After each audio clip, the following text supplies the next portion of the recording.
नमस्कार दोस्तों, A1 नौकरी चैनल में आपका स्वागत है। आज हम बहुत ही प्रमुख और महत्वपूर्ण पोस्ट के बारे में जानकारी लेने वाले हैं, जिसमें हम इसके सिलेबस, चयन प्रक्रिया कि क्या-क्या चयन प्रक्रिया होता है और टॉपर लिस्ट, जो इससे पहले जो टॉपर बने थे, उनके क्या मार्क्स आए थे, उसके बारे में चर्चा करेंगे। 3 प्रकार का, उसके अलावा हम इसका वेतन के बारे में देखेंगे कि इसको कितना वेतन मिलता है और योग्यता देखेंगे कि कितने 12वीं पास चाहिए या 10वीं पास चाहिए। उसके अलावा क्या हमें पीजीडीसीए करना होगा या नहीं करना होगा। तो इन सभी के बारे में आज हम डिटेल से जानकारी लेने वाले हैं कि सब ये जो विभाग है अमीन पटवारी, वो आता है जल संसाधन विभाग में। अमीन पटवारी कहाँ आता है? जल संसाधन विभाग में आता है। इसका कार्य क्या है वो भी हम जानकारी लेंगे। ये तृतीय श्रेणी का एक पोस्ट है, थर्ड ग्रुप सी का एक पोस्ट है, जिसकी तनख्वाह भी अच्छी होती है। राजस्व पटवारी के अलावा इसका जो पैमाना है, कार्य करने का क्षेत्र है, वो अलग है। तो हम देखते हैं कि पिछले बार जब 2017 में यह नोटिफिकेशन आया था, तब हमारे पास 227 पोस्ट थे। कितना पोस्ट था? 227 पोस्ट थे। अभी वर्तमान में इसकी वैकेंसी नहीं आई है ना? लेकिन व्यापम ने इसने जारी किया हुआ है कि 7 दिसंबर को इसका एग्जाम है। मैं उसको भी डिटेल करने वाला हूँ। फिलहाल पिछले बार कितना पोस्ट आया था? 227। आज से कितना साल पहले? 2017 में आया था। तो आप देख लीजिए, 3 साल इधर हो गए, 7 साल पहले यह पोस्ट आया था दोस्त। अभी दोबारा अगर आएगा तो कम से कम 150 से 200 पोस्ट दोबारा आएगा, क्योंकि बहुत सारे लोग रिटायरमेंट ले चुके हैं और रिटायरमेंट हो चुका है, जिनकी उम्र हो चुकी है। मध्य प्रदेश गवर्नमेंट के समय में छत्तीसगढ़ में एब्जॉर्ब हुआ था। तो 150 से 200 पोस्ट वर्तमान में आने वाला है। इस चीज का आप नोट डाउन करके रखें। दूसरा, पहले ना बैकलॉग पोस्ट काफी थे। ये देखिए, अमीन पटवारी में बैकलॉग पोस्ट काफी थे, लगभग 51 बैकलॉग थे, है ना। उसी प्रकार से नियमित जो नॉर्मल है वो 176 है ना, ये 176 है। ठीक है, कुल मिला के हो गए थे 227 पोस्ट। तो इसका तो आप क्लियर कर लो। दूसरा ये है, मैं आपको एक चीज और बता दूं, इसका एग्जाम डेट आपको पता है ना। जल संसाधन विभाग में अमीन पटवारी का जो एग्जाम होने वाला है वो 7 दिसंबर को होने वाला है। तो आपके पास आज से अगर देखा जाए, आज हमारा है 14 जनवरी, है ना, मकर संक्रांति है, आप सभी को बधाई। ठीक है, और अपने पास 7 दिसंबर तक का टाइम है। अगर देखा जाए तो 11 से 12 महीना अपने पास समय है। आप सभी के पास बता रहा हूँ, 11 से 12 महीने का समय है। अगर आज भी टारगेट लेके अगर चला जाए और एक सुर में, एक लय में अगर इस चीज के लिए प्रयास किया जाए, तो काफी अच्छा पोस्ट है ना। पटवारी जो जानते हो आप लोग, राजस्व में जो आपके गांव में होते हैं, उसी प्रकार से अमीन पटवारी का एक पोस्ट है। मैं इसके बारे में और डिटेल से बताऊंगा कि पोस्ट की क्या कार्यशैली है। एक बता ही देता हूँ आप लोगों को। देखो, आप लोग आसपास कहीं डैम देखे होंगे, नहर देखे होंगे, कहीं कहीं बड़ा सा तालाब देखे होंगे जिसमें जल संसाधन किया जाता है ना। खेती किसानी के लिए जो नहर में पानी छोड़ते हैं, डैम से पानी छोड़ते हैं, उसका रख रखाव, ये सब के लिए अमीन पटवारी का काम होता है। काफी अच्छा काम है। ठीक है, तो मैंने आपको प्रीवियस ईयर पोस्ट भी बता दिया था। ये पिछले समय का था, 2017 का। अभी वर्तमान में नोटिफिकेशन नहीं आया है, लेकिन हाँ, 2025 में लगभग आप इसका नोटिफिकेशन मार्च अप्रैल में आप देख लेंगे। मार्च अप्रैल में इसका नोटिफिकेशन आ जाएगा। इसके हिसाब से आप अपनी तैयारी चालू कर दें। इसका ग्रेड पे देख लेते हैं। तनख्वाह देख लीजिए, 5,200 से 20,200 के बीच का इसका तनख्वाह है। 227 पोस्ट आया था, मतलब तनख्वाह इसमें आपका 25,000, ये पुराने 2017 के समय का है। ठीक है, तो अभी तो बढ़ गया, 25,000 से 30,000 आपको तनख्वाह मिलेगा, सैलरी मिलेगी। इसकी योग्यता देख लीजिए क्या है। नॉर्मल राजस्व पटवारी में पीजीडीसीए मांगा जाता है, आप सभी को पता है ना। उसमें आपको 1 साल का डिप्लोमा किया होना चाहिए। लेकिन यहाँ देखते हैं अमीन पटवारी में मांगा है क्या। लिखा है, किसी मान्यता प्राप्त मंडल से 10+2 परीक्षा उत्तीर्ण किया होना चाहिए, पहला चीज है। दूसरा देखो, जरूरी है, ठीक है, चयन के पश्चात, ठीक है, जब आपका सिलेक्शन हो जाएगा एग्जाम के बाद, 6 माह के प्रशिक्षण में, जो 6 महीना ट्रेनिंग होता है, जैसे पटवारी का ट्रेनिंग होता है जिस समय आपको सिलेक्शन के बाद, उसी प्रकार ट्रेनिंग के प्राप्त अंकों के आधार पर अभ्यर्थियों की अधिमान्यता दी जाएगी। मतलब उसको मान्यता दी जाएगी। जब तक आप इस पेपर में, सेकंड वाले पेपर में 6 महीने की ट्रेनिंग में पास नहीं होंगे, तब तक आप अमीन पटवारी नहीं बनेंगे। यहाँ क्लियर कर लो कि 10+2 मतलब 12वीं मांगा है, पीजीडीसीए नहीं मांगा है, पीजीडीसीए नहीं मांगा है। क्लियर है। अब इसका हम सिलेबस भी देखने वाले हैं ना। भर्ती का तरीका मैं बता दिया, प्रतियोगी परीक्षा के माध्यम से इसका सिलेक्शन होना है। अभी हम टॉपर लिस्ट भी देखने वाले हैं कि क्या है। शैक्षणिक अर्हता में कोई दिक्कत नहीं है, जो मैंने बता दिया। शुल्क तो आजकल व्यापम फ्री में कर रहा है ना। एक इंपॉर्टेंट चीज और आपको जो बताना है, इसमें क्या है, प्रतियोगिकी परीक्षाओं के द्वारा चयन होगा, ठीक है। चयन साक्षात्कार नहीं होने वाला है, कोई इंटरव्यू नहीं होगा, ठीक है। चयन प्रक्रिया में बता चुका, क्लियर है। कोई भी मेरे ख्याल से अब डाउट नहीं है। परिवीक्षा अवधि के बारे में एक चीज बता देता हूँ। जब आपका नौकरी सिलेक्शन हो जाएगा तो 2 वर्ष का परीक्षा अवधि होगी। अगर आपका काम संतोषजनक नहीं होगा तो 1 वर्ष के लिए फिर से बढ़ा दिया जाएगा, लेकिन पहले नौकरी ले लेते हैं, बाद में उसके बारे में सोचेंगे। आरक्षण जैसे होता है उसी प्रकार से आरक्षण होगा। 32% एसटी कैटेगरी को, 12% जो अपने एससी भाई को मिलता है वो, और अन्य पिछड़ा वर्ग को 14% का आरक्षण जो मिलता है। अब हम देख लेते हैं इसके सिलेबस के बारे में। दोस्तों, सिलेबस बहुत इंपॉर्टेंट है क्योंकि आपको जानना जरूरी है, और मेरे ख्याल से आप लोग एक नोटबुक साइड में लिख लो, रख लो, और पेन रख लो, और ये सिलेबस को ध्यान से देखो। सबसे पहले अपने पास कंप्यूटर संबंधित मैं पहले बता देता हूँ। सिलेबस फॉर अमीन, जिसको बोला जाता है WRDA 17, मतलब 2017 में हुआ था। Selection examination 2017। टोटल उस समय क्वेश्चन आते थे कितने बताओ? 150। शाबाश। और मार्क्स कितने थे? 150। Each question 1 marks. हर एक क्वेश्चन का कितने मार्क्स था? 1-1 मार्क्स का था। लेकिन व्यापम अभी कितना क्वेश्चन ले रहा है भाई? 100 नंबर, 100 क्वेश्चन, ठीक है, क्लियर। अब अपना देख रहे हैं कंप्यूटर। कंप्यूटर जो है 20 मार्क्स का आएगा और 20 प्रश्न रहेगा। आप सभी ने अभी हॉस्टल वार्डन के लिए कंप्यूटर पढ़ा है ना? बताओ बताओ। पूरे सब लोगों ने पढ़ा है, मुझे सबका पता है, ठीक है। सभी ने हॉस्टल वार्डन की तैयारी की। चलो ठीक है, उसमें सिलेक्शन हुआ होगा, किसी का नहीं हुआ होगा, वो एक अलग बात है, लेकिन आप लोगों ने पढ़ा है कंप्यूटर। मुझे ये भी पता है कि बहुत भाई लोगों का कंप्यूटर में क्या हो गया था, क्वालिफाई नहीं कर पाए थे। कोई बात नहीं, दोबारा पढ़ना है कंप्यूटर। तो 20 नंबर का आपका कंप्यूटर हो जाएगा। कंप्यूटर से रिलेटेड तो कंप्यूटर का उपयोग जो बेसिक आता है, कहाँ कहाँ उपयोग किया जाता है, CPU, input device, output device के बारे में, प्रिंटर के बारे में दिया है ना, इंटरनेट के बारे में दिया, एंटीवायरस के बारे में, मल्टीमीडिया के उपयोग, सीडी, डीवीडी, गूगल, ये सारी चीज तो बेसिक चीज है। अगर हम कंप्यूटर का आज से भी पढ़ना चालू करते हैं और हफ्ते में सिर्फ 2 दिन भी कंप्यूटर पढ़ेंगे ना, तब भी हमारा 20 में से 16 नंबर के लायक बन सकता है। कभी कभी तो कई लोग 20 में से 20 भी लाते हैं, लेकिन एक 16 मार्क्स भी लेके चले ना, 16, 15, 14, तो भी एक अच्छा मार्क्स होगा। तो कंप्यूटर का कितना मार्क्स का हो गया? 20 मार्क्स का हो गया। फिर देखते हैं, लैंग्वेज की बात कर रहा हूं मैं, भाषा की बात कर रहा हूं। भाषा हमेशा 2 आता है, एक हिंदी और दूसरा अंग्रेजी, अंग्रेज, है ना। तो देखो, हिंदी का व्याकरण से रिलेटेड 10 प्रश्न 10 नंबर का होगा। स्वर, व्यंजन, वर्तनी, लिंग, वचन, काल, संज्ञा, सर्वनाम, विशेषण, क्रिया, विशेषण, कारक, समास रचना प्रकार, संधि, स्वर संधि, विसर्ग संधि, व्यंजन संधि, इस प्रकार से रस, अलंकार, दोहा, छंद, सोठा, ये भी आ रहा है, लेकिन इससे ज्यादा नहीं आएंगे, इसको नहीं पढ़ोगे तब भी चलेगा। व्याकरण में अशुद्धियां, जैसे समीर लिखा है तो समीर का नाम कैसे लिखा रहेगा, शंका लिखा है ना, तो शंका ऐसा होगा कि ऐसा होगा। इस प्रकार से अलग अलग शब्द रचना, उपसर्ग प्रत्यय, शब्द प्रकार, तत्सम, तद्भव, देशज, विदेशी, पर्यायवाची, विलोमार्थी, अनेकार्थी शब्द, अनेक शब्दों और वाक्यांश के लिए एक शब्द, मुहावरे और लोकोक्ति। तो देखो, मैंने सिलेबस डिस्कस इसलिए कर रहा हूं ताकि आप माइंडसेट से पहले से प्रिपेयर हो जाओ कि आपको क्या करना है।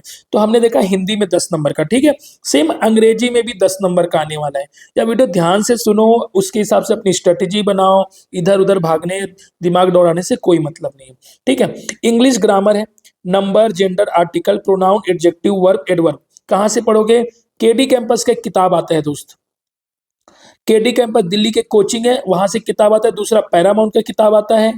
तीसरा ब्लैक बुक, ये 3-4 जगह। और चौथा एक वीके सिन्हा करके किताब है, पीली कलर की किताब है। इन 4-5 में से कोई भी एक बुक पकड़ लो, आराम से यार 10 में से 6-7 नंबर का अंग्रेजी आ जाएगा। बहुत लोगों से नहीं बनता, मुझे पता है, 3-4 में अटक जाते हैं, 6-7 तक आ जाएगा। हिंदी में आप लोगों को 10 में से कम 7-8 तो लाना है ना, 7-8 लाना है। तो इस प्रकार से देखो, वोकैबुलरी देख लो, synonyms, one word substitution. One word substitution ना यार पढ़ा जा सकता है, पता है, बहुत ज्यादा होता नहीं है। तो 10 नंबर के होगा, क्या क्या होगा? 20 कंप्यूटर, 10 हिंदी, 10 अंग्रेजी, 40 नंबर का हो गया। अब देखते हैं 30 नंबर का अपना अकेला गणित। मुझे पता है गणित से बहुत लोगों को डर लगता है, लगना भी चाहिए, गणित वैसा ही है, लेकिन कोई बात नहीं, प्रयास धीरे करो। पूरे साल भर का समय है, 1 साल का समय है, धीरे धीरे करोगे तो गणित में 30 में से यार 20 तक पहुंचा जा सकता है। उतना भी टफ नहीं है जितना आप लोग सोचते हो। HD यादव किताब पढ़ो, धीरे धीरे बनाते रहो। रोज 3 पन्ना 4 पन्ना बनाओ ना यार, पन्ने के हिसाब से बनाओ, चैप्टर छोड़ दो कि 2 पन्ना 3 पन्ना टारगेट करना है। होता है भाई, होगा, क्यों नहीं होगा। चलो इसको देखते हैं। प्राकृतिक, पूर्ण, परिमेय, परिमेय, है ना, वास्तविक संख्या आधारित, वर्ग, घन, गुणनखंड, महत्तम समापवर्तन, लघुत्तम समापवर्तन, भिन्न, उनकी संख्याएं, औसत, चाल, समय, दूरी। देखो ये एक इकाई है, इससे मान लेते हैं 5 से 6 क्वेश्चन आएगा। ठीक है, इकाई 2 देख लो, बीजगणित, बीजगणित के मूलभूत इकाई। बीजगणित में जैसे x plus B X plus C वाला आता है ना यार, मैथ्स भी मैं पढ़ाऊंगा, चिंता मत करो। एक चर, दो चर वाले रैखिक युगपथ, औसत, चाल, समय, दूरी, देखो दोनों जगह लिखा हुआ है इसको अच्छे से कर लो यार। एवरेज है, चाल है, दूरी है ना, अनुपात, समानुपात, प्रतिशत, क्रय विक्रय, लाभ हानि, साधारण, चक्रवृद्धि ब्याज, ये चैप्टर सबसे फेवरेट होना चाहिए। इससे कम से कम 10 क्वेश्चन बनेगा, मैं बता रहा हूँ, कम से कम 10 क्वेश्चन। रेखा, कोण, त्रिभुज, चतुर्भुज, वृत्त, गोला, मेरे प्लेलिस्ट बना है, प्लेलिस्ट बना है। मैं मुझे ये आप लोगों ने हॉस्टल वार्डन के लिए भी पढ़ा है, सेम चीज, एडवांस मैथ्स प्लेलिस्ट बना हुआ है मैथ्स का, उसमें अगर पढ़ोगे ना, रेखा, कोण, त्रिभुज, चतुर्भुज, पूरा चीज का मैं वो बताया हुआ हूँ, उसके फॉर्मूलाज बताया हूँ, उसको देख लो, है ना। इसी प्रकार से मैथ्स आपका 30 नंबर का हो गया, हम उधर 40 जोड़े थे, अब 70 नंबर का हो गया। अब देखते हैं सामान्य मानसिक योग्यता, इसको बोल सकते हैं रीजनिंग, इसको बोलते हैं रीजनिंग। रीजनिंग कितने नंबर का आ रहा है भाई? 15 नंबर का। तर्क करना, संबंध देखना, एनोलॉजी, आंकिक श्रेणी, अक्षर श्रेणी, अक्षर, तो इस प्रकार से रीजनिंग का आपके पास 15 नंबर का क्वेश्चन आ गया। ठीक है, सामान्य ज्ञान देखो, सामान्य ज्ञान आपका 35 नंबर का, जितने भी सीजीपीएस से थोड़ा बहुत भी पढ़े होगे ना, उसके लिए रिविजन के लायक हो जाएगा। हॉस्टल वार्डन में भी पढ़ा है, इसमें भी पढ़ा है ना। भारतीय राजनीतिक व्यवस्था और संविधान, संविधान से 3 4 5 क्वेश्चन आएंगे। मुख्य संवैधानिक प्रावधान, मौलिक कर्तव्य, अधिकार, सूचना का अधिकार, सांस्कृतिक, राष्ट्रीय प्रतीक, राष्ट्रीय व्यक्तित्व, लोकतंत्र, चुनाव, लोकसभा, राज्यसभा, ये सारी चीजें मेरे इस चैनल के प्लेलिस्ट में ऑलरेडी बना हुआ है दोस्तों। सीजीपीएससी का, साइंस का भी, पॉलिटी का भी, है ना, हिस्ट्री का भी एमसीक्यू सीरीज में है, उसको जरूर देखो आप लोग। उसके अलावा भारतीय इतिहास और राष्ट्रीय आंदोलन, है ना, भारतीय सभ्यता, सांस्कृतिक, ऐतिहासिक घटनाएं, छत्तीसगढ़ बोर्ड के कक्षा 10वीं तक के पाठ्यक्रम, 10वीं तक के हिसाब से ही आएगा। भारतीय स्वतंत्रता इतिहास 1857 से 1947, फिर 1947 के बाद, देखो साफ बोल दिया, 1857 से 1947 के बीच पढ़ो और उसके बाद का पढ़ो, है ना, काफी कुछ क्लियर हो जाएगा। भूगोल है, भारतीय अर्थव्यवस्था है, ठीक है, छत्तीसगढ़ बोर्ड के 10वीं, ये भी भूगोल वैसी, ये क्या अर्थव्यवस्था मतलब क्या होता है यार? इकोनॉमी, है ना, तो इकोनॉमी देखो, बैंक प्रणाली पढ़ लो, प्रेजेंट में आरबीआई का गवर्नर कौन है, पंचवर्षीय योजना है, कृषि रिलेटेड है, जनसंख्या रिलेटेड, जो 2011 का जनसंख्या का डेटा है उसको पढ़ लो, अभी तो नया जनसंख्या आया नहीं है, जनगणना आया नहीं है, तो ये चीजें हैं यार बेसिक, है ना। और सामान्य विज्ञान, विज्ञान मेरे प्लेलिस्ट में ऑलरेडी डला हुआ है, मैं फिर बता रहा हूँ। साइंस का पॉलिटी, सॉरी फिजिक्स और केमिस्ट्री, बायो का डला हुआ है, आप लोग देख लेना, फिजिक्स केमिस्ट्री का डला हुआ है, आप लोग इसमें देख सकते हो। उसके अलावा भैया आपका है 15 नंबर का क्या? Current affairs. Current affairs paper अगर एक हफ्ते में भी पढ़ते हो ना यार, थोड़ा थोड़ा थोड़ा 4 5 दिन का, तो आराम से करंट अफेयर्स हो सकता है, इसमें स्कोरिंग हो सकता है। और छत्तीसगढ़ का सामान्य जानकारी, छत्तीसगढ़ का इतिहास, भूगोल, राजनीतिक व्यवस्था, अर्थव्यवस्था, शासकीय योजनाएं, पुरस्कार, सम्मान, परंपराएं, लोकगीत, संगीत, महत्वपूर्ण व्यक्तित्व, छत्तीसगढ़ से संबंधित अन्य महत्वपूर्ण विषय, तो छत्तीसगढ़ का 15।